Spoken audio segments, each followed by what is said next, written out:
আমার কিছু করার নেই। যে হাত তুলে দিচ্ছে তাহলে তো আমরা এক ছিলাম। আমরা কিন্তু ভিতরে চলে আসছি 2 মিনিট অলরেডি ভিতরে চলে আমি ওনাকে ফোন দিচ্ছি বারবার যে আমার গাড়িটা একটু সমস্যা হয়েছে, আমার গাড়িটা একটু সমস্যা হয়েছে। এখানে আসলে আমাদের নাপোলিয়ন যুদ্ধে হেরে গেছে সবাই।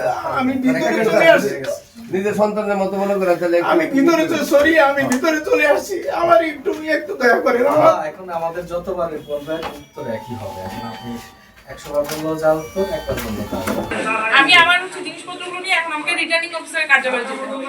সেই জন্য আমার কিছু কাজ আছে অফিসিয়াল, সেই কাজগুলো করে আমাকে রওনা হতে হবে। ঠিক আছে? দাদা যাই বলেন না কেন সেটা ঠিক আছে, কিন্তু আইনগতভাবে জাতীয় ইলেকশনে আমার কিছু দায় দায়িত্ব আছে, সেটার বাইরে আমার যাওয়ার কোনো ইচ্ছা নাই। আমি খুবই দুঃখিত, আমি কিন্তু কারণে সাক্ষ্যটা দিবে এই কারণে শুধু আমি বলছি আর কি। আজকে মনোনয়নপত্র জমা দেওয়ার শেষ দিন ছিল, বিকেল 5টা পর্যন্ত শেষ সময় ছিল।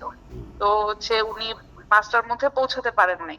আপনি তো জানেন যে 5টার পরে গিয়ে জমা নেওয়ার কোনো সুযোগ নেই, এই জন্য আমরা তার মনোনয়নপত্রটা জমা নিতে পারিনি। আর উনি হয়তো ব্যক্তিগত কোনো কারণে দেরি করে ফেলেছেন, আসলে এই বিষয়গুলো বিবেচনা নেওয়ার সুযোগ নাই। 5-6 মিনিট দেরি করেছে। আমি যখন ওনাকে উনি আমার রুমে ঢুকে 5টা 5 মিনিটে, ততক্ষণে সময় শেষ হয়ে গিয়েছে। আমরা আবার 10-15 মিনিট আগে 4:45 একবার নিচে বলেও দিয়েছি যদি কেউ এরকম থাকে জমা দেওয়ার তাহলে যেন দ্রুত চলে আসেন।